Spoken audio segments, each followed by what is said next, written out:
The principle, reality is shaped by imagination. The reality and circumstances of your life are products of the world of imagination we inhabit.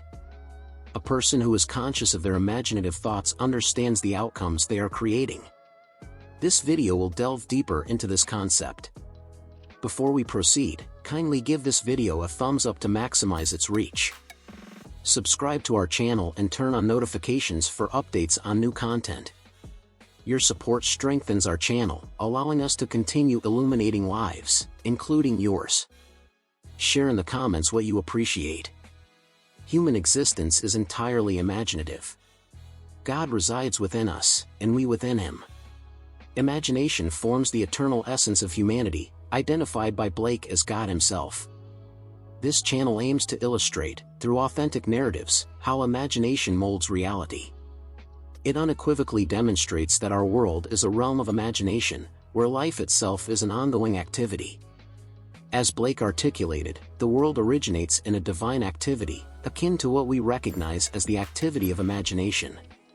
Its mission is to unveil mortal eyes to the realms of thought, to the ever-expanding eternity within God.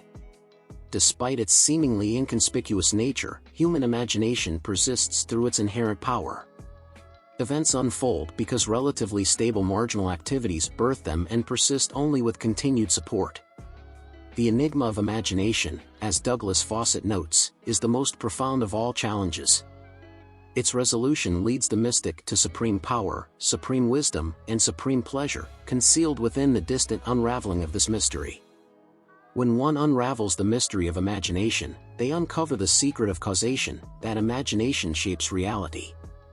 Thus, a person who is conscious of their imaginative thoughts comprehends the outcomes they are creating. They increasingly recognize that life's drama is rooted in the imaginal, not the physical. All activity fundamentally springs from imagination, which operates with intent. It engenders and preserves desirable things while transforming and dismantling undesirable ones. Divine imagination and human imagination aren't distinct powers but a unified force. The apparent divergence lies not in the substance they employ but in the intensity of the operating power. At high tension, a marginal act materializes as an immediate objective fact. Conversely, an imaginary act unfolds in a temporal process. However, whether imagination operates at a high or low level, the ultimate non-objective reality, from which objects emerge like sudden fantasies, remains unchanged. No object exists independently of imagination at some level or levels. Every element in the world owes its origin to imagination. Our world is an imaginative realm, where through their imaginative activities, individuals shape realities and life circumstances. This happens whether consciously or unconsciously. The present moment, ever unchanging, receives little attention. Human imagination and the present are virtually non-existent without conscious readiness to employ them. Every individual possesses the power to shape reality, yet this power lies dormant when not willingly exercised. Humanity resides at the core of creation, and human imagination remains indifferent to what unfolds within it. The future will fundamentally align with the imaginative activities of humanity. Hence, the person who can muster the determination for any imaginative endeavor, for whom the visions of their imagination hold as much reality as natural forms, is the master of their fate. The future represents the marginal activity of humanity, a creative progression. Imagination serves as the creative force not only for poets, artists, actors, and worshippers but also for scientists, inventors, merchants, and artisans. Its misuse in unrestrained image-making is evident, yet its abuse through excessive repression results in an extreme that deprives individuals of the genuine wealth of experience.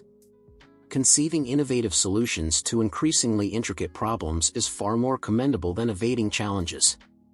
Life constitutes an ongoing resolution to a perpetually synthetic predicament.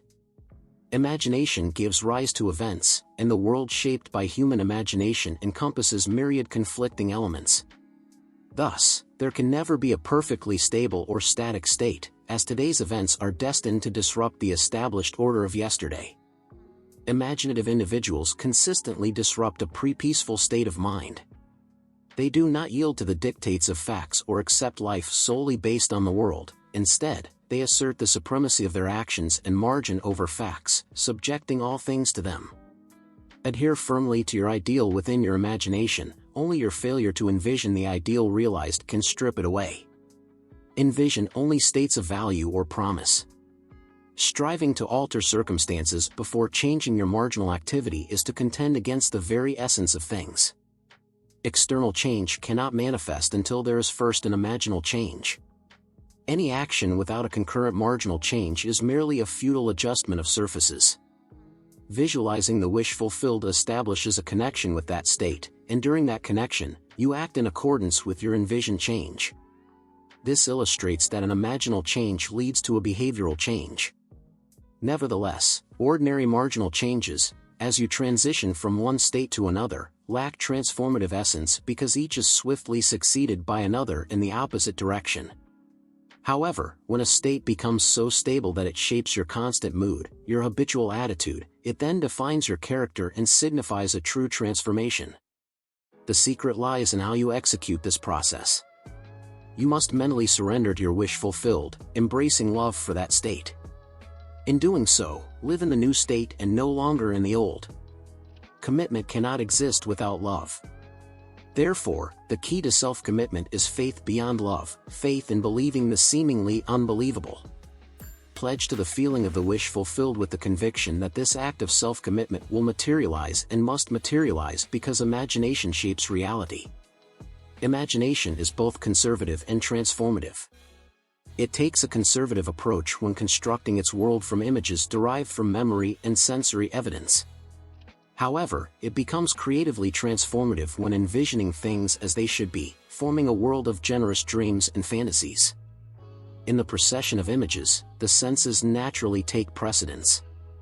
Yet, a present sense impression is simply an image, its nature is no different from a memory image or an image of desire. What renders a present sense impression objective is the individual's imagination actively operating within it and thinking in it.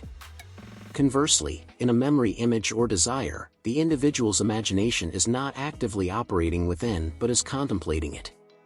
By engaging your imagination within the image, you will comprehend what it means to be creatively transformative. Thus, the path to realizing your desire and experiencing happiness involves embodying each image.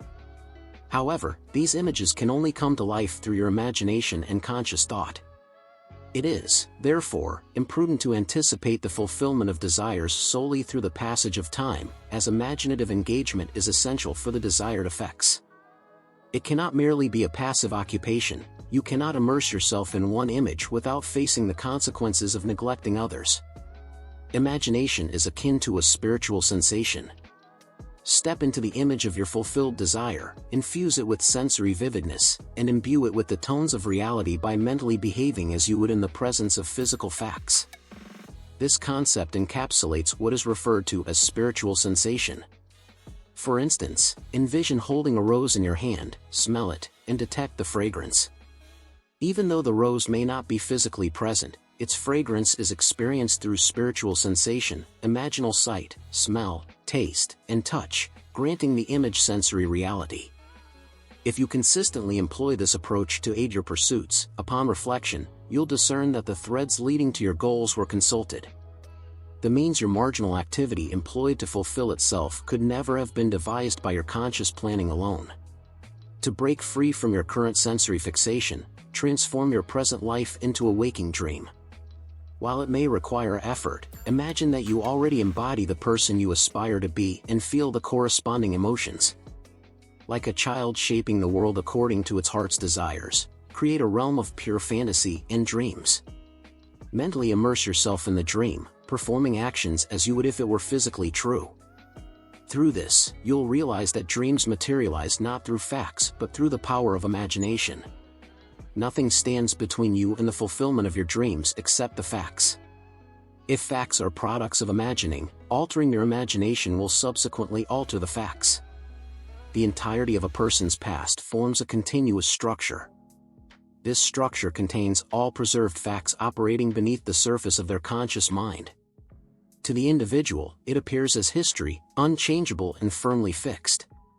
Yet, to the structure itself, it is a living entity, an integral part of the ongoing era. he is unable to leave behind the mistakes of the past because nothing vanishes, everything that once was still exists. The past endures and continues to produce consequences.